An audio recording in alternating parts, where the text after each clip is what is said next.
Let's get good. This is Legends of Runeterra, and we are diving right back into our expedition with two of the most lovely ladies of Runeterra. We've got Queen Ashe on one hand and Queen Elise on the other. One of these queens is a lot scarier in my opinion, but I'm not sure which at this point, let's be honest.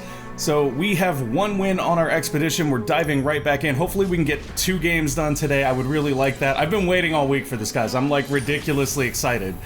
I've been playing Legends of Runeterra, I just haven't been playing the expedition mode, and draft modes are typically my favorite, so I'm just like chomping at the bit, let's go. Okay, that's gonna be interesting. We're against Fiora and Darius. So Fiora isn't that much of a threat as long as we can keep her from killing stuff in combat. Darius is a problem though. Darius means we have to watch our Nexus, because if our Nexus gets down to 10, Darius will level automatically. This hand is not terrible, but it's also not great. I think Take Heart goes here, and I think maybe Brittle Steel. As much as I'd like to keep Brittle Steel, I feel like Vile Feast and Glimpse Beyond actually combo pretty well together, because if we need to, we can chump block with the Spiderling and then sack it to draw 2. So we're gonna keep those and shuffle 2 more back. There we go. That's actually a pretty decent start, especially with this Arachnoid Horror. Oh, and then we top deck an Ashe. That makes me happy. That makes me happy. Anyways, Arachnoid Horror has put in absolute work for us, it being a better version of this precious pet here. Would like to get some of those as well. Oh, hello there. Hi. How you doing? Hope your morning is going well. I'm sure it is. You're about to... Oh, wait, no, I was on the offense there, so they don't get to crack me with the precious pet yet. And now we may get a chance to play the Arachnoid Horror, but not likely, because they're going to do that, which is fine, because we'll just go ahead and plink that and make us a little spider dude. Spider dude, does whatever a spider dude do. Okay, so we get a little spider guy. And then on our turn, we have the option of potentially, like, this is round 3, so potentially we could play this, or we could wait and go for another spider dude. I think playing this makes more sense, because if we go in with a spider dude, we get 1 damage here. If we play the fearsome guy, the chance of them having something that blocks it is a little bit lower here. Yeah, see, they've got an elusive character, though. That's actually going to be interesting, because we can't really interact with that the way we would like to. So yeah, we'll just go in with Spider Dude. Go, Spider Dude, go! Get me 3 damage here. Unless they have a spell to stop it, like, we're almost guaranteed 3 damage here. Come on. In we go! Beautiful. We do have the ability to make another spider dude. We could, if we pull Elise here, we could actually level Elise up and potentially drop her in the next turn. But the chances of us pulling Elise are not necessarily that high, although I do think we have a couple Elises in our deck. Okay, that's problematic. That right there is kind of problematic. However, the likelihood that she pulls the Spiderling off of the bench is pretty high, and if she does, we actually have enough mana to double Vile Feast her here, and that could kill her and put us up 2 Spiderlings. What we don't want to do is let her actually kill the Spiderling, because if she does, she'll level up, and when she's killed 4 enemies in the game and survived, she wins the game. Oh, okay. Strike without worry. Okay. Gonna give her Barrier here. That is definitely a play. So I think this is going to be a little bit different than what we wanted it to be. Instead, we're going to use our Vile Feast here to plink off her barrier and then let our spider eat her. Once the spider eats her, we'll just play another Arachnoid Horror. And that will lead into our combat of our turn, where we'll be able to go more on the offensive and get another 3 damage, hopefully. Bye, Fiora. Okay, cool. Fiora gone. That's very important, because Fiora can cause a lot of problems for us. And we actually have 4 mana left, so... I don't know what the right emoji here is. I'm gonna do this. We're thinking, because I don't want to be disrespectful. Like, that wasn't like some masterful play. I just basically took advantage. We're gonna put Ashe down here instead of our spider, because we did have 4 mana left. I didn't account for our spell mana there. And the reason that's great is because we can go in with Ashe and she'll automatically set whoever's left to 0 if they only have 1 character, which is what they have. So we're going to be able to go in here with Ashe and our other 2, because if they block with this, she's not going to do any damage because she's going to get frostbited right here. Boom! And that gets Ashe closer to her level up. We require 5 frostbites to get there. That's 1. Oh, but they may have something up their sleeve. That is a something. That is a something right there. However, we also have a something up our sleeve Not anything good enough, though. That's unfortunately the case. Darn. Darn. We're gonna lose Ashe here. There's no way around it. What we could do, though, is we could Vile Feast for 1. It's still not gonna be enough. That's super obnoxious. Darn. I got a little overconfident here, I feel like. That was potentially a mistake. Okay, let's just do it. We're gonna trade at least. It's not the best thing for us, but it's also not the end of the world. We're okay here. Draw 1 for each 5+ power ally you have. So that's nothing right now, which is fine with me. So we can put 2 Enraged Yetis in our deck, or we can play an Arachnoid. I think what we'll do here is we want to try to save the most mana that we can, but I think we'll go for this and then the Arachnoid Horror here just to set up our board for defending next turn. And then we also have a couple of mana stored up for Glimpse Beyond or Vile Feast. Now, if we pull an Elise here, we're in a really, really good position. Losing Ashe is unfortunate. I may have slightly overplayed there because I didn't have anything great to protect her with, but it's still, like I said, not the end of the world. Ooh, that is interesting. That is very interesting. I'm not sure how we can interact with that very well at all. Yipes. I mean, it doesn't have that much attack, though. There is that. It does not have that much attack. So, what we're gonna do here is we'll go here, and we'll go here. The reason we're blocking right here is because the Yeti Yearling will die and give us 2 Enraged Yetis, and we're gonna take 3 damage from this, but that's okay. That's not the end of the world. Right here, we're blocking because we can just do this. Say hello to my little Frostbite. There we go. That'll cause that unit to just die. We don't lose anything. Here, we're gonna lose 3 health, but we're also gonna gain 2 Enraged Yetis in our deck, so we actually just kind of came up right there. And if I really, really wanted to, I could have Glimpse Beyonded there, but it doesn't seem like a good opportunity, in my opinion. We do have a whole bunch of extra mana, though, so I'm kind of like, maybe we Glimpse from Beyond here. It still feels kind of wasteful, though. I'd rather just store up the mana. That may have been the wrong decision right there. That could have been a slightly wrong decision, but I don't feel like it was, personally. So we go in here. Oh, wait a minute, wait a minute, wait a minute. When that attacks, it gets 4 damage permanently. That is much more terrifying than I realized. I thought that was a temporary +4. It is not. That thing is absolutely terrifying at this point. So we played this guy. We get a little bit more power on whatever's in our deck. Yipes. This guy is actually dangerous. Like, legitimately dangerous. They would fall by And another Fiora. Okay, so this is where things are gonna get kinda hairy for us. So we're gonna go like... We'll go in with both of these. If they want to block with Fiora, they can, but they probably won't here. I hope they do. If they do block with Fiora, then we get a trade. If they don't, they'll probably block with this, in which case we maybe try to pile some extra damage onto it. I mean, honestly, if they're willing to just take 5 here, I'm good with that. I'm totally good with that. Yeah, I'm good with that. That's totally fine. Okay.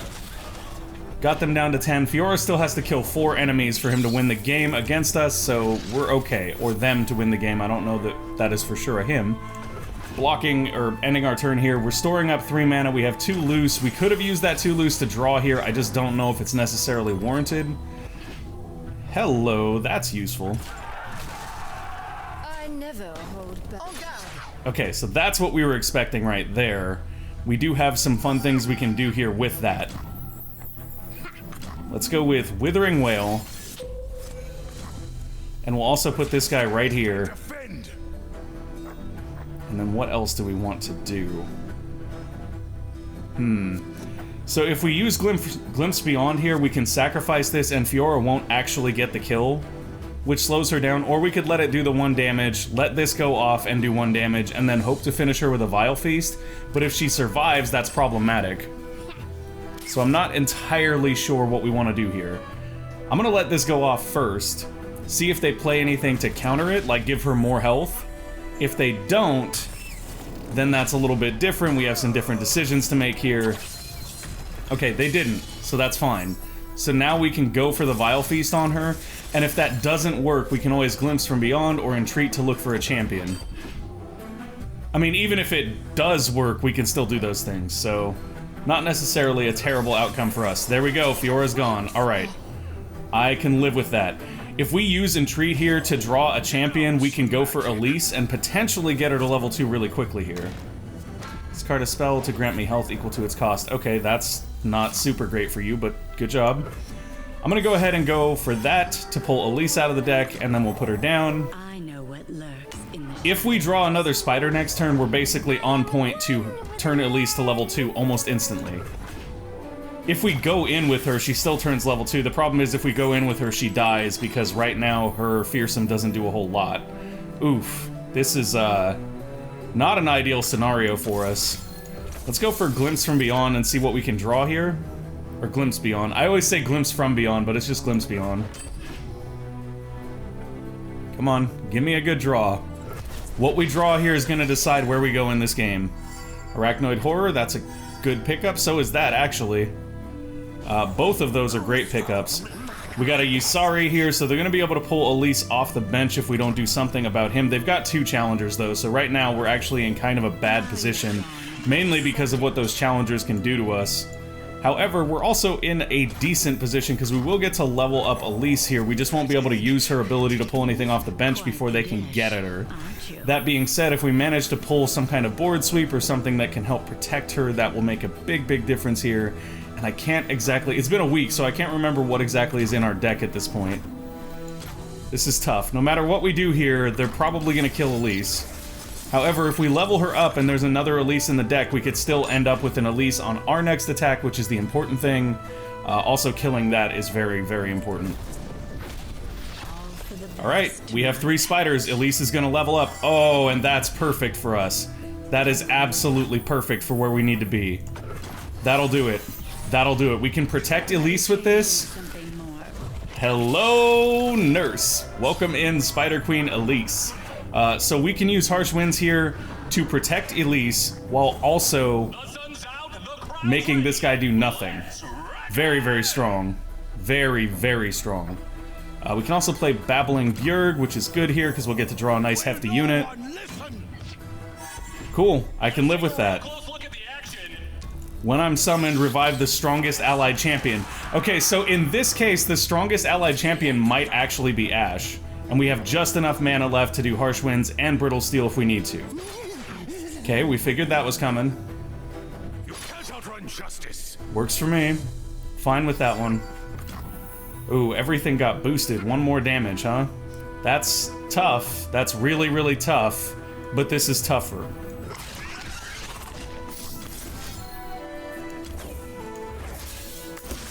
And even if they have counterplay here, we're still going to be able to frostbite 1 more character if we want to. The question is, which character do we frostbite? And I think right here the answer is probably this guy. I mean, we don't even have to frostbite him. If we lose Babbling Bjerg, it's not the end of the world. However, there is some nice play here with the Rekindler and Babbling Bjerg, so we're going to go ahead and do that. There we go. This should be a good trade for us overall. They do have 1 card in hand. Okay. Well, that's fine.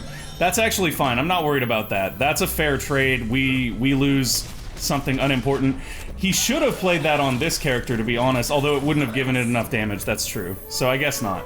But still, that was not a big deal for us. That was an okay loss, because now we can pull things off the bench and we get to choose how this combat goes down on our next turn. And if we want to, we can use the Rekindler to pop this guy out, pop him back in, and get... Oh, we don't even have to. We just drew another one. That's even stronger. Okay. I can live with that. Oh, wait, that's not what this one does. This is the one that revives an ally. I'm, like, misreading it. Let's do this. So, if we pull the Battering Ram over here... How did this not die by the... Oh, he probably gave it first strike. Okay. So, let's look at how we can best do this.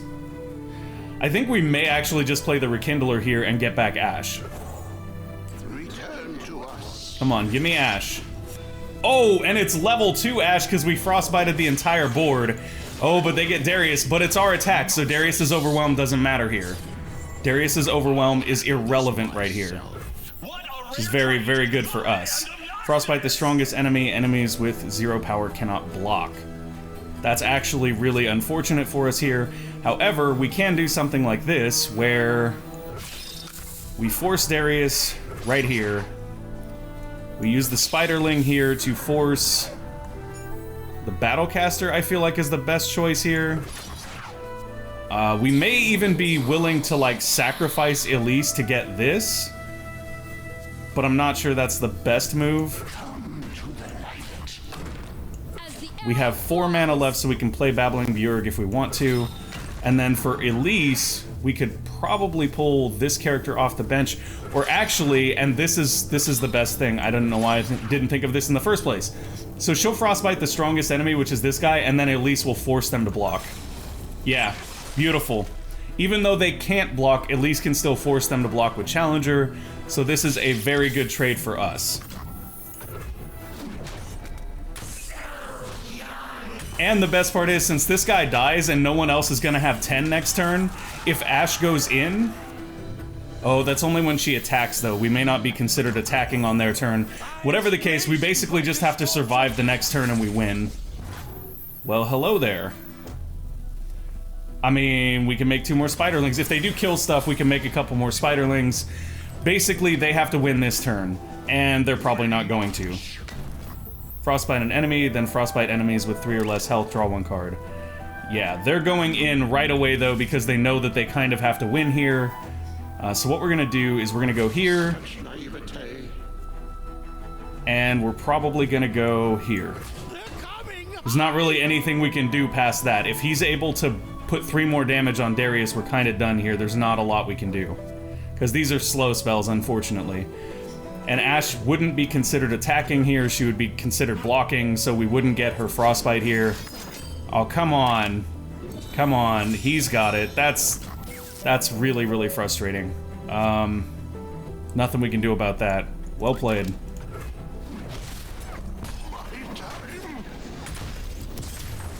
Darn it.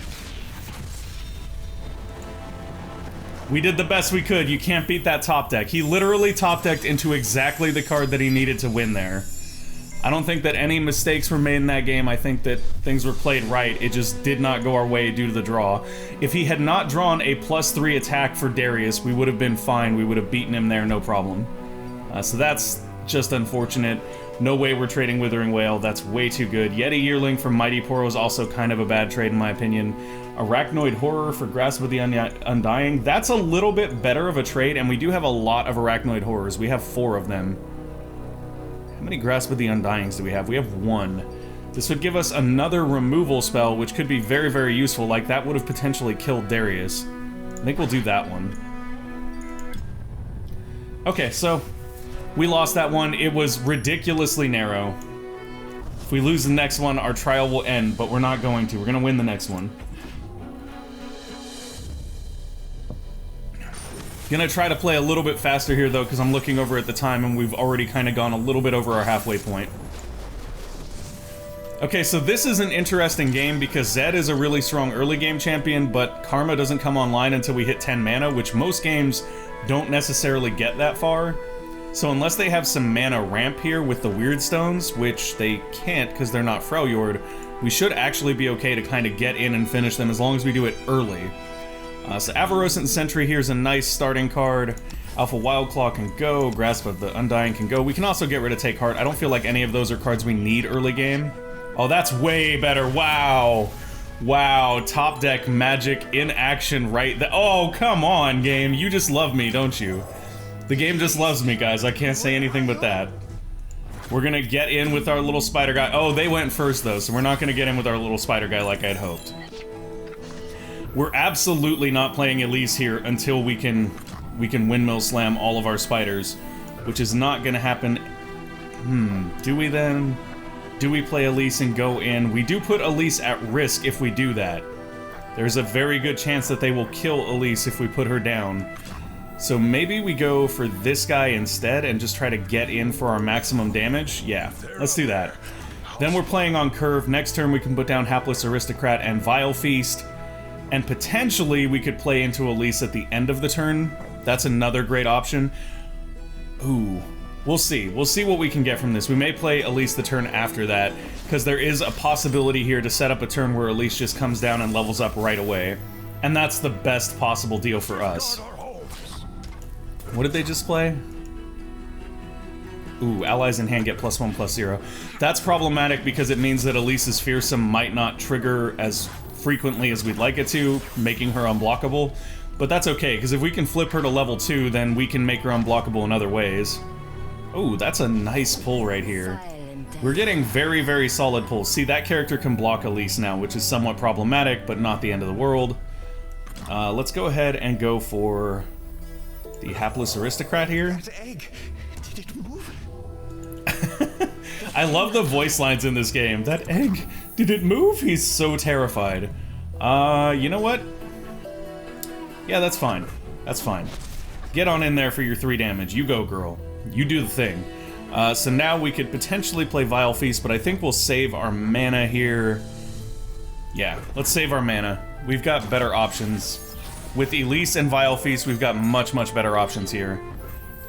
We can come in with everything and see what happens. Yeah, that's good play. That's good play. Go. If they block here, she takes a damage, we Vile Feast her, she dies, we get a 3rd spider or a 2nd spider, depending on whether or not she blocks a hapless aristocrat. She probably will if she blocks anything, though. Well, they block anything. I keep saying she because the only character they have on the board is a female. But, that being said, that's exactly what we want. Yes, yes, yes. Do the thing. Block right there. Come on. Come on. Lock it in. There you go. That's what we wanted, guys. This is gonna be sweet. So we're just gonna go ahead and drain her for 1. Get us a little spiderling. Manage to kill her with our hapless aristocrat. End up with 2 spiderlings. Potentially drop Elise. And we still won't have 3 spiderlings for next turn, but we'll be in a really good position to do so. It may actually even be worth waiting, but we'll see what this is, because they've got a full hand. There's a very good chance for some counterplay here. Ooh. Recall an ally to summon a living shadow in its place. That actually works fine for me. This is ephemeral, so it's gonna trade and then die anyway. We don't really care. That works just fine for me. Because now we can potentially slow play Elise, and I think that's what we'll do. I don't want to put Elise out until I can guarantee that she's coming down on 3 spiders. And we couldn't do that there because the switch to the shadow actually caused our spell to fizzle. That's kind of annoying. The fact that Vile Feast fizzled there, even though he technically replaces the target, that's kind of annoying. Okay, Yusari here is fine. We have no concerns about that whatsoever. Anything that Yusari pulls off the bench here is a good thing for Yusari to pull off the bench. Like, alright, that's cool. What you pulling? Nothing? You're not gonna pull anything, huh?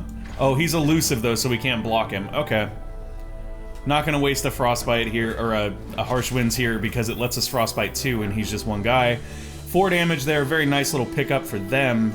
Not anything else to really be said about that one. Yeah, we're gonna end up wasting a lot of mana here just because we don't have anything that's worth kind of throwing out at the moment. Ooh, double Withering Wail here. That's actually really nice for later. I don't feel like it's something we need right now, though. In Avarosa's name. Let's do that, and hope that maybe they kill everything and we can go ahead and do fresh offerings, because that would be really nice. Get us a hefty Vile Maw spider there. He's a big boy. He's a big, big boy. Yeah, they're gonna let me draw a card here. They're not gonna give me another spider. That's fine. That's fine. I compliment your strategic thinking here. I mean, we're still staying ahead on life, which works really, really well for us overall. If he had blocked the hapless aristocrat here, we'd be in a much better position, though, because we'd have 3 spiders when we drop this, and we could have put Elise down and got to level 2 Elise right away. That's not going to be a thing at the moment, though. And since they only ever really have 1 person in play, like, we're not going to get 3 dead in a turn so that we can trigger Vile Maw either. So that's kind of problematic. However, if we end up chump blocking with, like, 3 things next turn, that could actually do it. We can't actually chump block this guy, though, so there are issues there. Ooh, Karma coming down early here. End of spell create, or end of round create a random spell in hand. So she doesn't go fully online until 10 mana, I believe. But yeah, that's still pretty good. Getting a free spell every turn is very strong. Now the question is, what can we do about it? The answer is not a whole lot at the moment. God, it feels so bad to leave that much mana up, but there's really nothing better we can do. Like, we could Withering Wail here, but I feel like that's still something better to save for later. Although I guess if we do it, we do kill Yusari before their next turn. Let's do a Withering Wail. We've got 2 of them, it's fine. It's fine. With us sitting on 2 of those, like, I would have liked to have busted both of them out on 1 turn for the shock value of, like, yes, we board swept you when you had things on 2 health. But at this point, wasting that mana, just leaving it in the pool, is worse. Like, here we only lose 1 mana, really, which is fine. The fact that she gives them an extra spell every turn, that is immediate card advantage. That creates a huge, huge issue over time. But for this particular moment, it's not that big of a deal. Come on. Come in with Karma, please. Please just come in with Karma. When I'm summoned, grant allies in hand +1/+1. Ooh, that's strong. That'll go to that. Okay. You gonna come in with Karma now, though? You should really, really come in with Karma. That would be ideal here. Do we put that down or no? I think no. I think we wait here. Okay. It's fine. They have so much card draw in that deck. It's like pure card advantage at this point. I guess we do put that down now. That's fine. We'll put that down. We do have this Harsh Winds to sit on if we need it, and that would still leave us the mana to play Elise at the end of the turn, or Vile Maw should we need it. I'd rather play Elise so that we get her straight to level 2 next turn, because that would be kind of nuts, but no guarantees there. We could also use Brittle Steel here instead of Harsh Winds if we just want to make one person do less damage, which is totally fine, because they're probably just going to come in with that, yeah? Sad, sad times. So we could... I'm just going to take the 3. If we Brittle Steel here, it's not going to do that much for us, realistically. Gosh, I wish we could just throw that guy out there and let him take the damage, but we can't. Okay, we'll just take the 3. Not going to complain about it. We'll just take the 3, it's fine. What else can we do here that's going to be advantageous for us? We could Withering Wail to get back 3 life, kill this little guy, put Karma at 1, but that's not going to be that great either. It will use up the excess mana we're kind of sitting on, though. Yeah, let's do that. Let's try to be more mana efficient here. We'll save up 3 for next turn, which is great. We'll also kill this guy and gravely wound Karma, preventing her from potentially leveling up, we hope. Because that'll give her back 2 more health. Yeah, there we go. That gave us a little bit more health too, so we're now winning the health race for sure. We also have a lot of units to come in next turn. A lot of units to come in, and we're not afraid of them blocking because we do have Brittle Steel and Harsh Winds here. In fact, I probably should have just played Elise there and then used Harsh Winds and Brittle Steel to ensure that she stayed out. Ooh, so there's an option as well. This could be very, very good for us, honestly. We'll go in like this. If they block this guy, we'll just go ahead and Brittle Steel to protect it. And then if we really need to, we can Harsh Winds after the Brittle Steel, but I'd rather not do that. I'd rather go in, protect it, and then drop Elise so that she level 2s on their turn. Although having her level 2 on their turn isn't necessarily great either. And now the problem is if we protect this guy, it definitely tells them that we're sitting on Elise, and that's a problem in and of itself. It's too late for you. Ooh, okay. So this is really good for us here. This is exactly what we wanted. Grant an ally... Whoops, what was that? Barrier and Lifesteal? Nice. Very nice. Let's go ahead and Brittle Steel her, so the Lifesteal doesn't do anything. The Barrier does protect her from dying here, but that doesn't matter all that much, and Ashe is 1 closer to leveling up now. Come on, make the trade. Make the trade. We're kind of slow rolling here. Next turn, we're actually on point to drop Elise and Ashe under favorable conditions. If we drop them right now, they can block on the enemy's turn, but that's not going to help that much. Blocking Elise does mean that she gets to level up next turn, and we don't risk losing her by blocking with another spider, but we're not able to block this anyway because it's elusive, so unless they play something beefy that we don't want to block with the Yeti Yearling, it's still kind of pointless to block with our spiderlings. So I think what we do here is we just slow roll it and we wait. We are out of time, but that's okay. We're gonna finish out this game, and that'll be it for this episode. Come on. Come on. We do have 8 mana just sitting there, though, which is painful. Like, that is super problematic. Let's see. Thank you, AT&T. Good to know. Come on, come on, come on. Let us make decisions. Putting down Ashe isn't necessarily a bad thing, but I feel like we'd be better off throwing away the mana here than we would be risking Ashe to a kill spell, because they will get another spell at the end of the turn from her. Okay, stun 2 enemies. You're doing that on my turn, though. You realize that, right?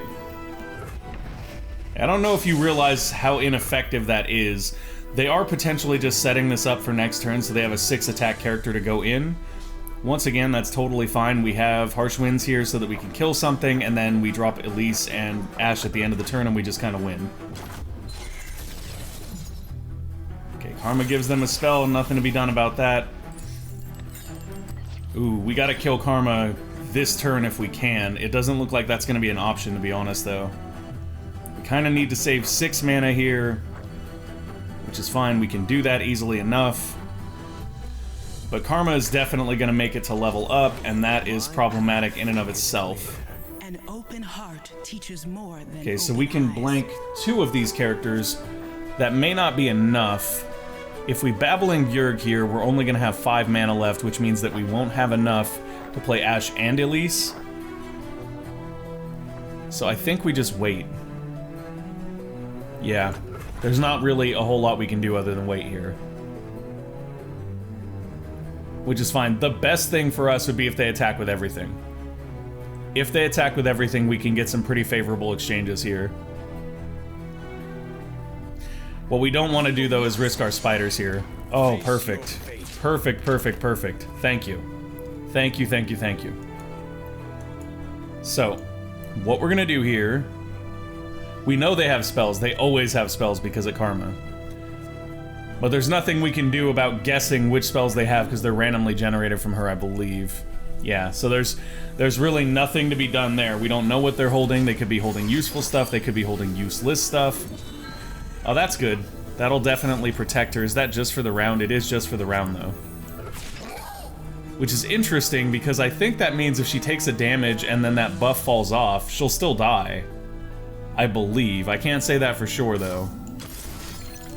So we're gonna Harsh Winds both of these guys, set them to 0 attack. They're not getting in for anything. Ashe is getting closer and closer to leveling up off of that.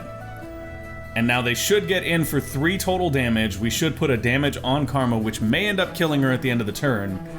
And then we will be able to put down both Ashe and Elise. Elise will level up at the beginning of our next turn. Ashe will be extremely close to leveling up, potentially within 1, within 2. Still a good trade for us on all fronts here. Okay, let's go. Yay, there's Enraged Yetis in our deck now. Oh, this is about to get heavy. There's nothing to fear. Hi. Hi. That's Elise. She's really cool. We like her. Watch them kill Elise right now. I would be so sad. Okay. Okay, they're not killing Elise or Ashe here. This is a very good turnaround for us. Very, very good turnaround for us. Karma is going to level up here if she doesn't die at the end of the turn, which will be something I want to watch. She did level up, but I wonder how much health she'll have. Flat out 4. Okay, well, it is what it is. It is what it is. She's also not the highest attack on their board. However, we can ensure that we lose 3 units this turn so that we can put Vilemaw out as well. So let's do this. Wow, this guy is just beefy. Just ridiculously beefy. He will get reduced to 0 attack, though, in this combat, and that's because of Ashe. However, if we go in with Ashe, she'll still be exposed and potentially die, which is problematic. Unless, and this is probably the best play right here, let's put you here. Let's put you here and you here. They still have this thing that can be problematic. However... Yeah, maybe we don't attack just yet. Maybe we play a Babbling Bjerg first. It was right on my tail. Okay, that's a nice little draw for us to pick up here. I still don't think that there's a safe way for us to go in with Ashe without Ashe dying here, which is unfortunate, because that's basically the goal at this point, is to keep Ashe alive and still be able to go in. And I don't think we can. I know we can kill Karma here. We could honestly flat out trade Elise for Karma. I don't know if that's going to be... Oh, come on. Yeah, we've probably lost this one. Karma is a lot better than I thought she was. A lot better. Okay, so now our two best units are stunned. We can't go in with them. That's problematic for obvious reasons. What can we go in on, and how can we make the best use of this? So for sure we can take 3 damage off the table against a 1 health unit. We can do the same thing here. We can also potentially remove... Well, we can put Karma very, very low here, which is actually a good idea. Because in theory, we could draw a spell that lets us finish her off. And then we could go in with this guy and just basically trade some damage, but that doesn't make sense, I don't think. Yeah, let's just do this. They may have spells, and if they cast them, they get doubled now because Karma's leveled up. We may just have basically slow-played too much here. Probably would have paid off to be more aggressive early. Just spent too much time trying to set up those level 2s for the heroes. Or for the champions, rather. Okay. They were gonna play something, but they thought better of it. God, it's actually terrifying that they can double a spell. Like, think about it this way. If they played our board sweeper that does 1 to everything, they would just auto-double it. Come on. Let the trade happen. Just let it happen. They're not going to. They've got something up their sleeves here. What's it gonna be? The card advantage that Karma provides is actually kind of insane. Steel Tempest, stun an enemy, stun an enemy. Okay, so it doubled Steel Tempest. This is one of the things, though, about Karma that I'm like, yeah, that's not great. Okay. You double stun the same enemy. That works. Doesn't bother me at all. It does kind of suck that that elusive character stayed on the board, but that's okay. Avarosan Hearthguard here is going to be, or Hearthguard here is going to be just fine. We did only lose a couple of units. Fresh Offerings here is just not working out for us. I feel like this is a lot stronger in Shadow Isles decks that play a lot more of the ephemeral characters. It's not actually that strong in the Spider deck, which is kind of weird since it's for the Spider theme. This is a very nice draw for us right here, Brittle Steel. Oh, they're reconsidering. I don't know why they were reconsidering that attack. It was a good attack. Like, they're in a very good place to just kind of win by going all in. Oh, okay, they've got something up their sleeve first. How are you going to screw with us right now? Come on, let me see it. Show me the things. This expedition is going to be sadly short here. I think this is it for us, to be honest. I don't know if we can actually recover from this. Summon 2 exact copies of an ally. Wow, that's something to double up on. Okay, one of them just went to the void there. And then, I mean, there we go, though, right? So the second one fails again, and that's just... Karma's level 2 ability is very win more. Like, it's only good with certain things. It doesn't matter, I'm about to lose. Just come in. Just come in. You know that I can't stop you. There's not a whole lot I can do. I can set Karma down to 0 attack. I can set this down to 0 attack. Hi, just come finish me. Enough of the emotes. Let's go. I got things to oh, come on. Oh, there. It was on me for that second. Okay. Just kind of waiting. Let's go. This is my cause. They'll never see us coming. I gotta turn on autopass. Autopass is something that makes me really uncomfortable because it's badly implemented in some other games. Magic. Arena. Yeah. But I think in this, autopass is probably just fine. Come on. You let me block here, or are you just gonna... What do you have in mind? This is gonna be like +3 in Overwhelm, watch. +3 in Overwhelm again, that's what's gonna get us. Oh no, double recall on Ashe. I don't know why that's even beneficial, because she's not attacking here, but okay. I mean, I guess that's one less blocker. My wisdom is now my strength. Okay, did I just not get to block there? What? I must have passed unintentionally. We weren't gonna get that one back anyway. That was just way too far gone. That's okay though, that was fun enough. Let's go through here real quick because I think we get a second trial, right? Yeah, we still have a second trial. We'll go ahead and start that one on the next episode. Thank you guys for watching. Didn't exactly win today, but that's okay. You win some, you lose some. We came so close that first game, but that top deck of +3/+0 with the overwhelm was just way too much. That being said, I had fun traveling through the lands of Runeterra with you guys, and I can't wait to do this again next time. Thank you guys for watching. I hope you enjoyed the show. If you did, make sure to go ahead and give us a like or subscribe to the channel, and we will see you next time. Bye!